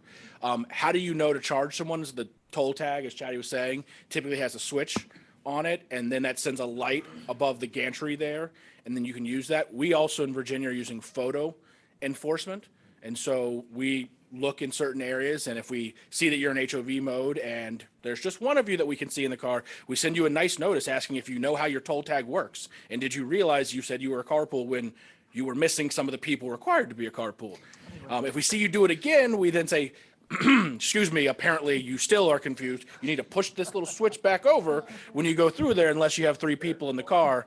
And the third time, we just start charging you. Because we did find that there were still violators. It's a much lower violations rate, though, than what we are seeing in our HOV lanes. Okay, great. Thank you. I may just add one thing on the enforcement question. So you see the picture, that's the toll tag with the switch that Nick is talking about. But the idea today is, like I said, there's a light that tells the CHP officer, to 1, 2, or 3, and they chase them. The new trend is to say, assume you're all paying a toll, and you have to tell us, verify that you're an HOV. So if you're an HOV, you tell us that you're an HOV. So everybody pays and then you verify. And that's done through either a camera-based or an app-based technology. It's still in pilot. It's not fully verified yet. It's not deployed at a large scale. But there are efforts in that space to move away from that and do more of a phone-based or a camera-based system, because it's costly to do the CHP enforcement as well. Yeah. Director Chapman. Yeah, thank you, Chair Kennedy, and thank you for your presentation. I'm on the YTD board, so we've been dealing a lot, obviously, with this project over the past years. And one of the things that comes up consistently, right, in my district in South Davis, we're getting all the cut-through traffic on local streets from people getting off I-80, things like that. And one of the pieces that we hear a lot from folks who are not happy about this, right, is the idea around induced demand and what that means. And even if you put in a widen the lane and toll, it's going to encourage more people to drive. So we're hearing this around VMTs, around greenhouse gases. Can you just touch a little bit on toll lanes and how they, right, when it's widened and it's a toll, how that relates to induced demand and mitigates, or just touch on that a little bit for me? Well, first I want to talk about the cut-through traffic issue. So 66 inside the Beltway, everyone was concerned when we converted that entire road into a toll lane and expanded the hours, that we were going to flood the local arterials with cut-through traffic. And so there's 4 parallel arterials to I-66. Every single one of them saw improvements in travel speed after we implemented the management of that system, which is counterintuitive, but it happened. It's real. And so what you're really doing there is some people are now taking transit. You're also spreading out the flow there, and small changes in traffic, on volumes, excuse me, can have a huge impact on travel speeds and performance of that network. I think when it comes to concerns about induced demand, the entire point of the toll is to manage the road. So tolls in Virginia have no cap. They can go up to whatever it needs to be to ensure that those lanes are going at 55 miles per hour. So again, the bus riders and the carpoolers get that benefit. The long-term strategy is about creating a way to move more people in the space that you have. And my question to those folks who are saying concerns about induced demand or other things is, how are we going to move more people through the I-80 corridor if we're going to keep growing? What are we going to do? Are they going to want to ride a bus sitting in traffic? How do we create this incentive? And what the express lane does is now people from Davis going to Sacramento or vice versa with that express lane will have the opportunity to travel very fast, reliable trips when they choose to carpool and use transit. And so you actually start to encourage people to make those behavioral shifts because they have a real benefit from a travel time that doesn't exist today, which may or may not placate them, but that's what I would say to them. And my counter argument to the VMT induced demand, well, what if you did it as a free lane, right? Then you have no way to control it. Then you do have the induced demand. So this pricing strategy is actually one of the things that Caltran said, this is something you should consider when you're planning for an expansion of a freeway or a capacity increasing project, because that consider one of the strategies you consider to incentivize mode shift and curb the demand on the corridor. Director Sander? Yeah, thank you for this presentation. I lived in Northern Virginia and was on 95 regularly back then, so I've seen, that's 20 years ago or more, but I've seen improvements since, on trips back there visiting my brother's family, so congratulations on that. There is a unique phenomena, though, that I've seen and heard about in some of these HOV lane situations where people put a car seat in the back seat with a doll in it, or an inflatable person or a mannequin in the front seat. Do we have tech yet to figure out whether those are real? Because on a camera, they might look normal. So what I would say is if you are absolutely determined to spend more money on car seats, dolls, and other things than you probably would on tolls to beat the toll system, there's a chance you may still yet beat it. But the cameras are pretty good and have, cut the violation rates down there. But look, with any system, very determined people are going to find a way to cheat it. The question I would pose to those people if they ever choose to engage with me in public is, was it worth it? How much time did you spend driving to the store to buy all this crap you're now putting in your car? And how much did it cost you? And let's divide that by the average toll and figure out how many times you could have just driven on the road instead. Also, here's a park and ride lot with carpoolers waiting to go places and be picked up and where you could go for free. If I may just add one thing on this one. So when we get into the discussion around the tolling policy again, when we do evaluation of these technologies on the camera-based system, everybody is comparing it to the gate, right? If there's a toll booth, I could see, that's the standard I'm comparing it to. So one of the decisions you're gonna make as a governor is, well, what's my tolerance level? You know, if I get a technology that gives me 90% violation enforcement, is that good enough for me or not? I mean, those some of the decisions you're gonna be willing to live with. Director Schaefer. Thank you, Chair. This is an incredible amount of information that you've dispensed here. And what I would ask is, how does this particular piece of roadway, does it really compare to what's going on in Virginia? I don't believe I'm qualified to answer that question. What I would say to you So is. I would say it probably doesn't, because you have a very extreme example. And what I would say is, if you widened the road and you didn't impact traffic, you probably didn't widen it enough. So we actually looked at adding multiple lanes, 2 and 3, and the results were substantially similar because of induced demand. Yeah, okay. So I have a whole lot of questions that I don't want to, we could probably be here for 2 hours questioning all the information. No, we can't, Director. All the information you just dispensed here. So I will jot these down and maybe I can get an email address and shoot them off to you. Yeah, and I would say there's other parts of Virginia that do not experience the same levels of congestion as Northern Virginia, where we are also implementing express lanes. So in the Hampton Roads area, VDOT is currently constructing a 45-mile express lane network on I-64. And I dare say that in terms of population and normal congestion levels, Hampton Roads is more similar to the Sacramento region than the DC region is to Sacramento, which doesn't mean they're the same or that all roads are the same, because every road is unique. Thank you. All right, I do want to do a time check. We are, pushing the hour, but I have in the queue Director Kozlowski first.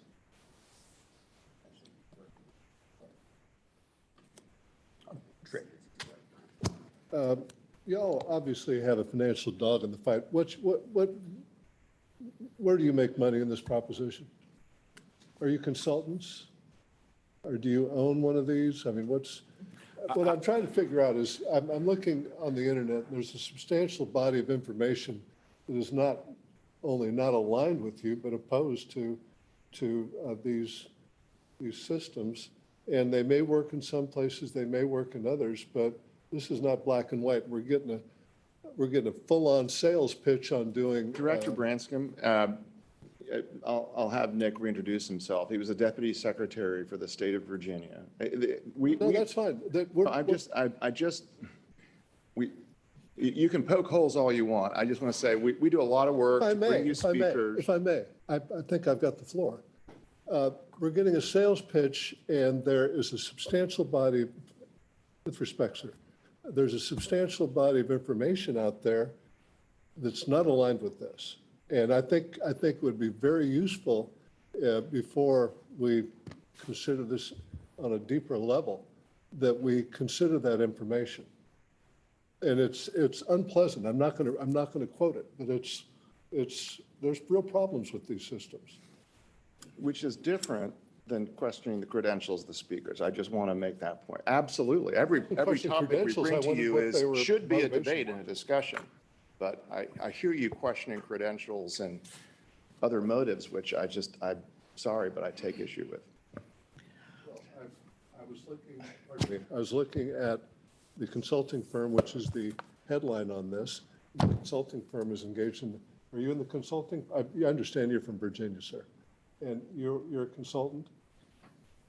Chair, Sir, yes, we're consultant, but I would say the way I answer that this is, every project we go through, we evaluate that project for its viability and feasibility. And if it doesn't provide the benefit, it doesn't move forward through the environmental process. So we're showing you data from other projects that have been implemented and data points that shows that those have provided the benefit and met the goals of those projects. I was reading from an article, National Association of Motorists, Why Toll Roads Are a Bad Idea, and maybe that thing's wrong. But I'd like to hear both sides. Chair Kennedy, if I may. So I'd just like to chime in. Briefly? Briefly, I've served on this board now for 7 years, and we've had several conversations around this topic. And so I believe it's entirely appropriate to have these individuals here on the subject matter to inform this board on the topic. And I appreciate Director Branscombe, your opinion about and perspective about there's other information out there. And I welcome those comments, but I don't know that it's appropriate to criticize the information that this board would benefit from and our staff has provided to us as a way to inform the board. That's all I'll say. Thank you. Thank you, Director Soonen. I remind everybody, this is a workshop and for discussion. This is all good discussion, but this is not an item to be voted on. So if we not talk over each other and keep our remarks somewhat brief, because we are coming upon late in the hour. Director Kozlowski. Very briefly, like Director Schaefer, I am super intrigued by this topic. It's really interesting, and I have 10,000 questions. However, I will narrow it to just a single one. It seems like you have a relatively unique situation in the DC area that you might get a lot of support by employers encouraging their employees to ride share. Is that actually the case, or am I just kind of making a wild speculation there? So again, I've given you stats from Northern Virginia because I served as a public official in Virginia.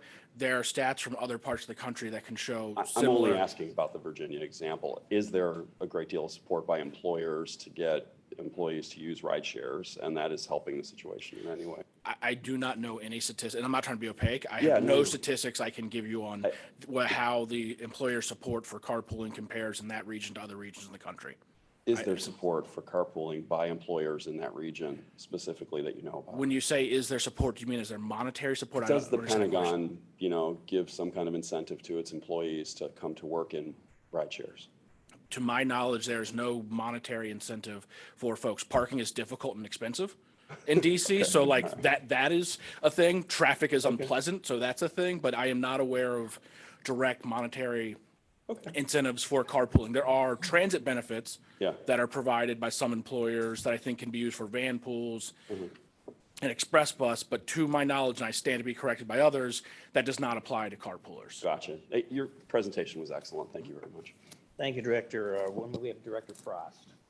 I just have a quick question. Does this go to the voters? Is this Prop 218? Does this have to go to the voters as a increased tax? Would this be something that would be voted on by a board, or does this have to go to the people for a vote?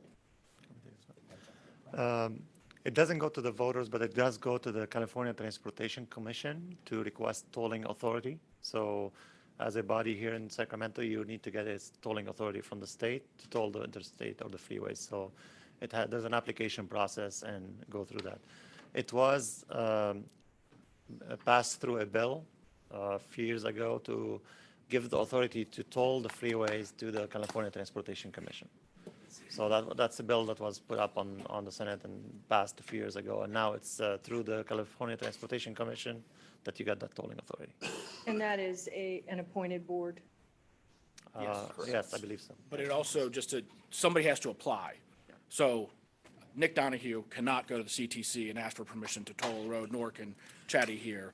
A local government or a local transportation agency would need to make that application to the CTC, which they would then consider, or Caltrans, I believe, also has the authority, though I don't believe they've ever used it, to move forward there. So there's typically a local body involved before you get to the State Transportation Commission. Thank you. All right, thank you very much. With that, I do have one speaker slip from Autumn Bernstein. Okay, one more question. And I promise I'm fast. Almost 11:30. We got more items. And I also promise if I see any car of a friend that has a car seat with a blow-up doll in it, I will reevaluate that friendship. Significant questions. But enforcement is one of the pieces that's so frustrating as we see it. In the cost for the toll and we talked about having, if you had CHP out there, was that additional CHP enforcement cost covered in the toll charges? Yes. The answer is part of the O&M cost, the operation maintenance cost. The CHP enforcement cost is part of that operation cost. So we take that toll money and you pay the operation, including CHP and the maintenance, and then the net revenues are reinvested. Thank you. And just, and on the selection of the, you've talked about the surface streets, how you would get them, is that a local decision, or did you guys make that decision on where they go so that if James lives in the holler down the road, is he gonna have an option to get off of his street, or is it gonna be downtown with me? So those were decisions that in Virginia, the state DOT made in coordination with the local governments.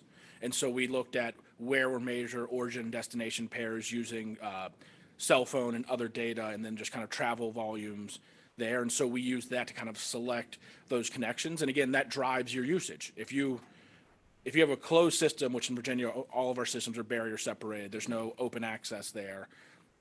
If you don't have good access points, you're going to have an underutilized kind of asset, and it's not going to perform its goals. And so we spent a lot of time thinking about that. And then at times, as growth patterns have changed, we've gone back in and added new access points. So in the 95 corridor, they're actually in the process of building 2 new access points because the base realignment, the BRAC Commission, which is one of the military things, shifted some people further south.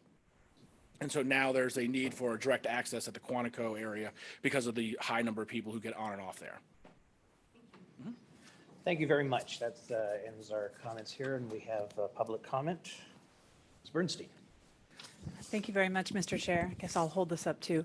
My name is Autumn Bernstein. I'm the Executive Director of the YOLO Transportation District. Most people know us because we run the YOLO bus service, but we are also the Congestion Management Agency for YOLO County. And in partnership with Caltrans, we are the ones moving forward with a proposed express lane, the first one in the region. And I just want to acknowledge Sue Tacker is here, as well as Brian Alkinsell from Caltrans District 3. We're happy to answer any questions that you have after the meeting. I just wanted to first appreciate SACOG and the speakers for their presentation, and just share with you that the thought process, the rationale that was shared about the Virginia lanes is exactly the process and the thought that we've been going through for the last 18 months in YOLO County. As we look at this corridor, the only east-west crossing of the YOLO bypass, it is a bridge. It is a bridge, and to widen that bridge across an area that is endangered species and wildlife habitat would be extremely costly. And so when we looked at, we're basically converting a shoulder. It's the only thing we can do without widening the structure, which would be very difficult to do. What we saw is either a general purpose lane or a carpool lane would basically fail on day one. It would still be congested because the traffic that we have on this corridor is just that intense. Only by an express lane do we see that we actually have the ability to move more traffic through that corridor, as well as provide the travel time certainty for buses, which we know is critical because we run buses across the causeway every 30 minutes and they sit in the traffic too. So why on earth, how can we expect people to take those buses when they're just going to sit in traffic? So being able to move the buses more quickly is a huge incentive for us and part of the reason we're thinking about it. So again, happy to answer any questions about this project. Happy to stick around, and thank you very much to this board and to SACOG for your attention to this issue. Thank you for being here, Ms. Bernstein. Madam Clerk, do we have any other public comments or anyone on the line? There's no other public comment. All right. As I said, this was a workshop. Thank you for the lively discussion. We're going to actually change things up a bit here, and we're going to take item number 14, information item, next, our advocacy update. Hi, Christina Lucky, Director of Government and Public Affairs, and we had a request to give a brief update on our sponsored bill, AB 350, and so our state lobbyist, Chris Lee from Politico Group, will provide a very brief update on the bill. Good morning, Chair Kennedy and members. Chris Lee with Politico Group. I will be very brief. We had a great hearing on Monday in the Assembly Transportation Committee. AB 350 passed by a bipartisan unanimous vote of 14-0. No amendments taken in that committee. The chair wanted us to continue working with the administration, with the California Air Resources Board. And before we were even brought on contract, your staff had kicked off those conversations with CARB, and we've had subsequent meetings with them. So we're very optimistic about making sure that they are comfortable with the bill. The next step there, well, let me talk a little bit. We had great support from environmental, business, local government groups. San Joaquin Council of Governments has already formally supported the bill, and we're expecting that the Metropolitan Transportation Commission will do so next week. And then in terms of next steps, we have a double referral to the Assembly Natural Resources Committee. Their jurisdiction over the bill is very narrow and technical. Reached out to the committee yesterday and not expecting any issues with them. And then after that, we would go to the Appropriations Committee with a March 19th deadline for action to get us onto the Assembly floor. So really the broad support from the region, from individual jurisdictions, from community groups, and then starting to get that mega regional support from San Joaquin County and the Bay Area has really been helpful in demonstrating the broad support for AB 350. And so to the extent you can continue to make those touch points with groups you work with, that's very helpful. But with that, I'll turn it over and see if there are any questions. Questions from the board? We have any public comment? No public comment. Thank you. Mr. Corliss, do you think we could get through to item 13 quickly, or should we put it off to another day? Mr. Chair, I recommend we hold that over. Okay, thank you very much. That being our advocacy update, we are now to reports. I have a very, very brief report. One is I want to thank staff for these great lapel pins. Those are cool. I like them. We also have here in front of you, you might notice, a get to know your board peers item that staff has put together, which is fun to look at. And want to remind everybody that on Saturday at 1 o'clock in Old Sacramento, come on down and spend your money. And come to the largest St. Patrick's Day parade in the region. With that, any other board members have any particular reports to make this time? Are you the grand marshal for the parade? I was 3 years ago. Anyone else? But I would say that Director Gallardo just might actually compete with the entire parade, because when you see her wear her green, watch out. So just saying. You're welcome to walk with me on Saturday. Anyone, any other comments, reports? Chair Kennedy, Director Thomas has her hand raised online. Please. Yes, just briefly, I'd just like to thank Hannah and our staff for the great blueprint pop-up that occurred in El Dorado Hills yesterday. It was at the bright and early time of 5:30 in the morning till 9, and they were out there along with El Dorado Transit and EDCDC members were there as well. And I understand they got some good feedback and really appreciated them coming to El Dorado County to get this blueprint engagement process started. It was fun to see, and they did a great job. Thank you very much, Director. Mr. Corliss. Yeah, thank you, Chair. I got to mention the next board meeting of this board will be in Roseville. We're delighted to begin these offsite board meetings. I will tell you now, while we'll still have the same start time of 9:30, please plan on getting there early. We are working on still nailing down the location and parking. So just plan accordingly, plan for a longer trip, plan for that traffic and all the uncongested, or not, or plan to walk over from Lincoln. But we are, I mentioned a little bit about the Yuba County workshop and the board meeting coming up in August, and per my director's report, really excited to feature in the workshop the work of the Invest Health Initiative that I know Director Gore has been working on, the city of Roseville, and how that connects to our Engage, Empower, Implement, and our equity work. So very, very looking forward to that. Speaking of the blueprint, thank you, Director Thomas, for referencing the pop-ups.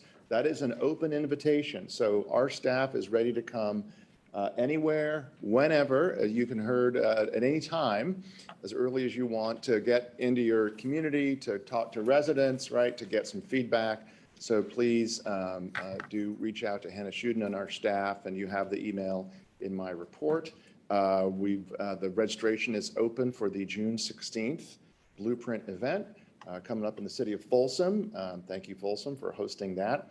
And that'll be we didn't get to the item this morning on the different land use pathways and the growth scenarios, the blueprint, but it's a great time for all of you, elected officials, public stakeholders, agencies, but really would love to have a great showing of board members there that day, June 16th.